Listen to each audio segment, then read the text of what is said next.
تو عرض یہ کر رہا تھا کہ اولاد بھی اللہ کی طرف سے ایک نعمت ہے، لیکن اولاد کا نیک اور صالح بننا یہ نور علی نور ہے۔ اللہ تعالی ہمارے تمام اولاد نئی نسل کو نیک اور ہدایت نصیب فرمائے۔ عزیزان گرامی، اولاد کی تربیت یہ بھی والدین کی ذمہ ایک لازمی امر ہے۔ جہاں اس بات کو ہم سمجھتے ہیں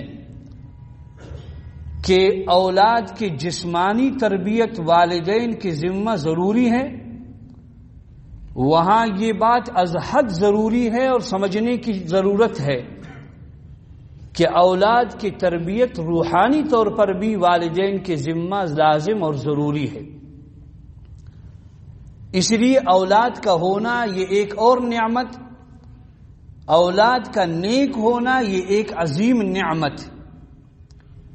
اب اولاد کو نیک بنانے کے لیے ماحول بنایا جاتا ہے، اولاد کی تربیت کی ضرورت پڑتی ہے، اور انہی تمام تربیتوں کے تمام جو چیزیں ہیں ان کی تکمیل یہاں پہنچتی ہے کہ انسان و اولاد کو یہ باور کرائے کہ تمہارے والدین عظیم ہے، والدین کا مقام بہت اونچا ہے۔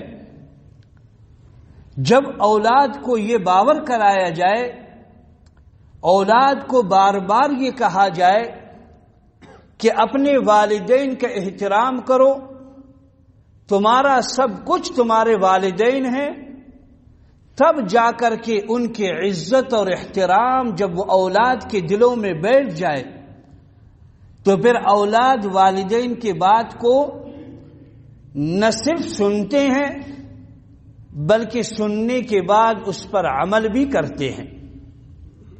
اس لیے ضرورت اس بات کی ہے کہ اولاد کو بھی یہ کہا جائے، یہ باور دلایا جائے کہ والدین کا ایک مقام ہے، اور الحمدللہ شریعت نے کوئی ایسی چیز نہیں ہے جس کو چھوڑ دیا، تمام چیزوں کو شریعت نے اجاگر کر دیا، واضح کر دیا، اور اس بات کی وضاحت بھی شریعت نے کی کہ والدین کا مقام کیا ہے، والدین کتنے عظیم ہستی ہیں۔ ان اصولوں میں سے ایک عظیم اصل اور قاعدہ یہ ہے بچوں کو یہ باور کرایا جائے کہ جیسے کرنی ویسے برنی، ایک اصول ہے جس کو ہم لوگ کہتے ہیں کہ عدلے کا بدلہ۔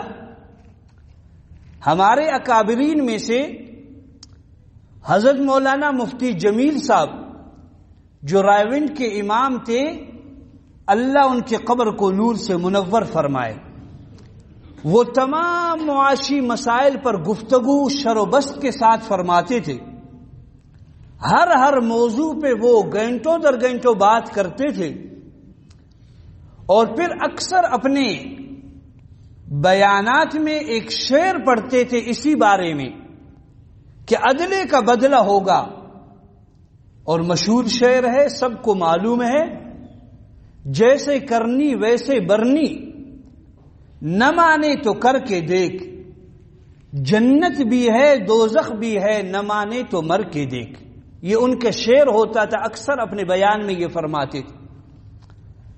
تو یہ عدلے کا بدلہ ہے، اولاد کو یہ باور دلایا جائے کہ آج اگر اپنے والدین کا احترام کرو گے، کل ایک زمانہ آئے گا آپ بھی والد بنو گے تو آپ کے بچے آپ کے احترام کریں گے۔ اگر آج اپنے بچوں کے آپ اپنے والدین کے بے احترامی کرو گے، ایک زمانہ آئے گا کہ آپ والد بنو گے، آپ کے بچے بھی آپ کو ذلیل اور رسوا کریں گے۔ یہ دنیا کا دستور ہے۔ بلکہ مستدرک حاکم میں نبی کریم صلی اللہ تعالی علیہ وسلم نے یہی فرمایا کہ انسان جتنا بھی گناہ کرے یہ دنیا دار العمل ہے، یہ دار الجزا نہیں ہے. یہاں اللہ تعالی بدلہ نہیں لیتا.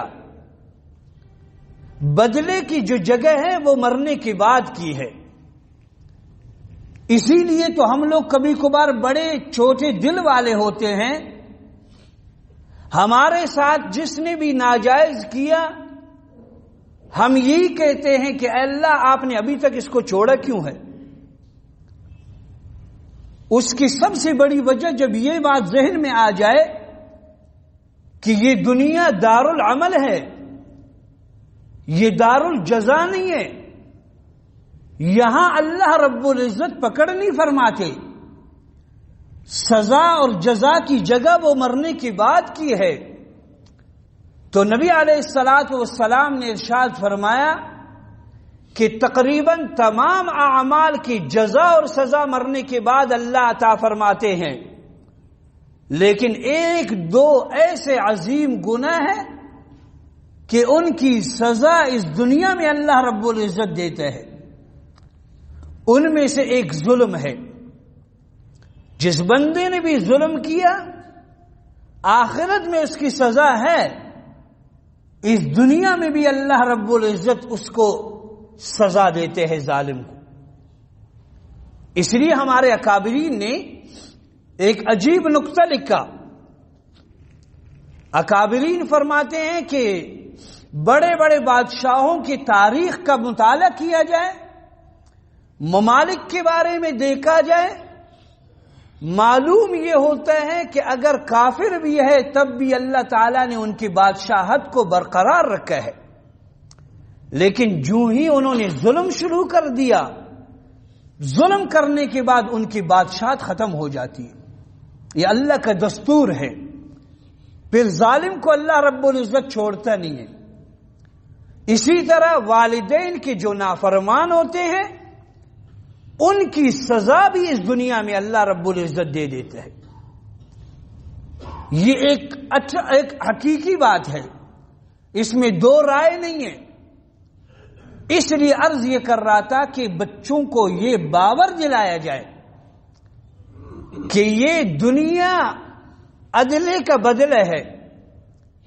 اس دنیا میں آپ اگر والدین کے احترام کرو گے، زمانہ آئے گا کہ آپ کے بچے آپ کے احترام کریں گے. اگر تم والدین کو ذلیل کرو گے تو زمانہ آئے گا آپ کے بچے تمہیں بھی ذلیل کریں گے. مستدرک حاکم کی ہی کہ ایک روایت ہے، نبی کریم صلی اللہ علیہ وسلم نے ارشاد فرمایا، عفوا عن نساء الناس، تم لوگوں کے عورتوں کے بارے میں عفیف اور پاک دامن ہو جاؤ تو تمہارے عورتیں بھی پاک دامن بنیں گی. اور تبروا بآبائکم، اپنے والدین کے ساتھ حسن سلوک کرو، تمہارے بچے بھی تمہارے ساتھ پھر حسن سلوک کریں گے. مستدرک کی حدیث ہے کہ یعنی اگر تم غیر محرم کی طرف نہیں دیکھو گے، ایک حد تک اپنے آپ کو زنا سے بچاؤ گے. جب تم زنا سے بچو گے تو تمہارے بیویاں بھی پاک دامن بنیں گی. ہر شخص یہ چاہتا ہے کہ میرے بیوی میرے بچی وہ پاک دامن ہو جائے. اس کے لیے ضروری ہے اس حدیث کے مطابق کہ خود پاک دامن بن جائے. اسی لیے تو امام شافعی رحمت اللہ علیہ نے ایک قول نقل فرمایا کہ زنا ایک اعتبار سے قرض ہے. اگر کوئی شخص کسی دوسرے عورت سے بار بار زنا کی کوشش کرے گا تو پھر وہ اپنے گھر کی بھی خیر منائے. اور دوسری بات کہ اپنے والدین کے ساتھ اس نے سلوک کرو.